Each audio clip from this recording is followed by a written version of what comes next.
Hey, welcome. I got some camera samples for you guys. I want you to take a look at them. And you guys tell me what you think of them. And when you come, check out a few of them. And I like to give you some of my thoughts behind some of the pictures themselves.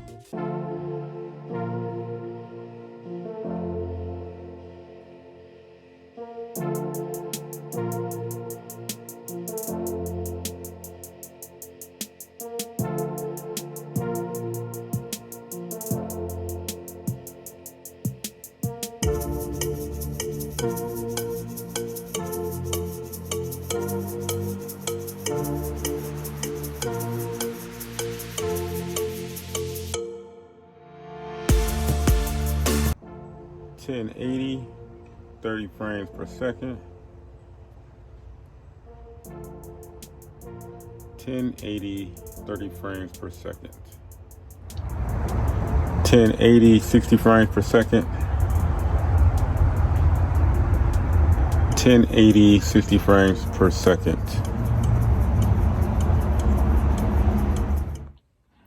Now, some of the pictures I took were in it was a lot cloudy outside. It wasn't the perfect of conditions, but I still took the pictures anyway. And when it comes to taking pictures with an iPhone, I have an expectation of how I think the color reproductions are going to be.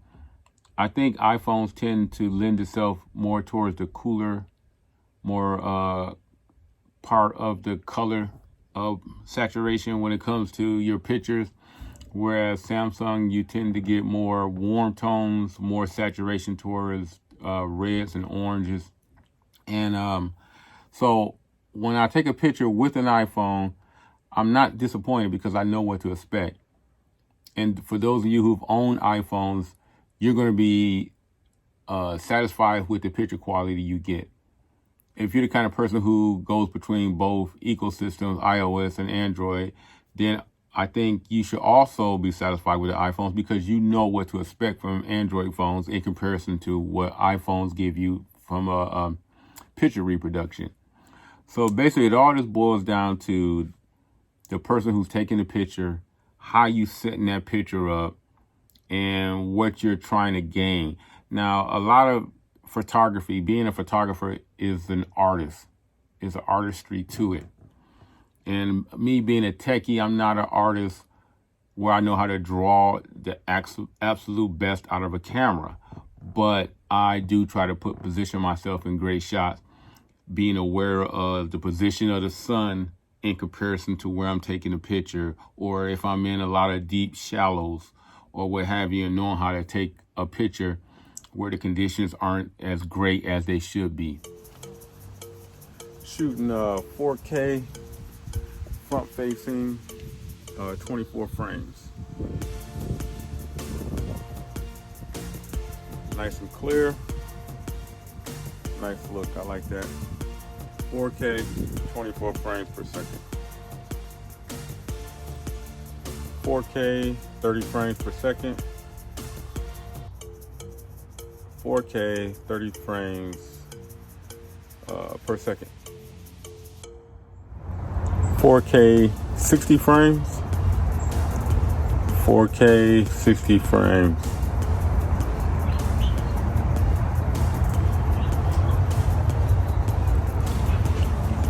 Cloudy day.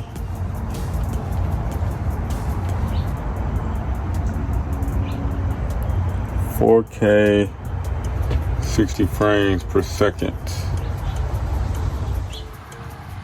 And recording video at 1080 60 frames per second is way smooth, way clean, way nice. 4K 30 frames per second.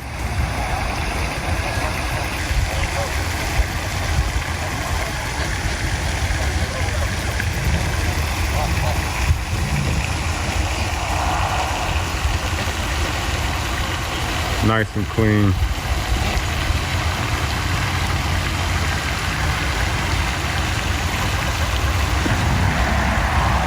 Six times zoom at 4K. 4K at 60 frames per second.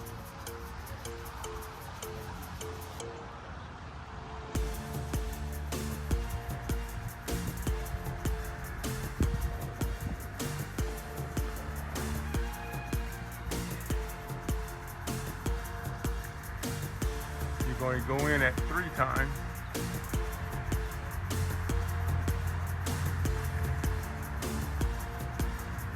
So with that in mind, you know, I kind of like the way the video came out. The 4K is A1, and the fact that you're able to edit even video in post after taking them is a major plus when it comes to iPhones. So I'm not so much here to tell you which phone is better, what phone is not better. It's just the fact that as a photographer or a person who owns these type of phones, know how to put yourself in these positions to take great pictures.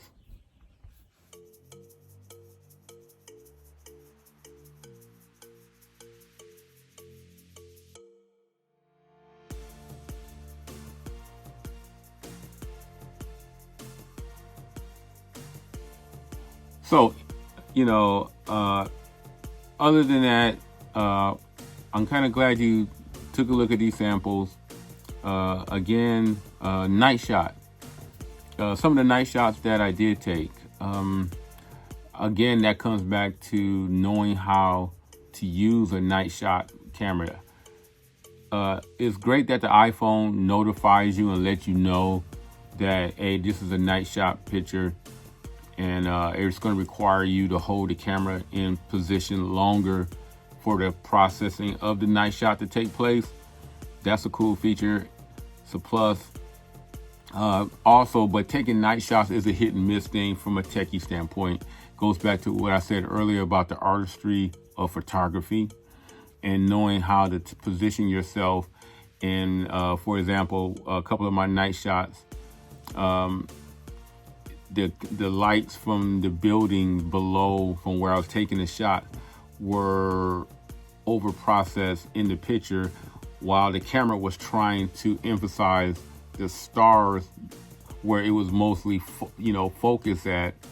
I think a lot of the flare that got drawn up into the picture from that camera trying to develop that night shot kind of took away from it. And it could have had a lot to do with the distance and my proximity to those lights. So again, that comes back to the artistry of knowing how to take a picture and know how to take advantage. And when you do night shots, it's going to take a lot of practice. My samples are not here to say that night shot doesn't work. It's just that, when you see pictures like that, it could be a user error that's involved in it. So again, take from what you need. I gave you the night shots. I want you to see the capabilities of this camera and to know that this advancement is a real cool thing and a plus. And hopefully over time, as each year go by and there's improvement in those night shots, we're going to see incredible things from these camera phones in the future. So in conclusion, that does it for my camera samples and videos. If you like this video, please give it a thumbs up. If you have any questions, please leave them down below and subscribe to my channel. And other than that, I'll catch you guys in the next video. I'm out.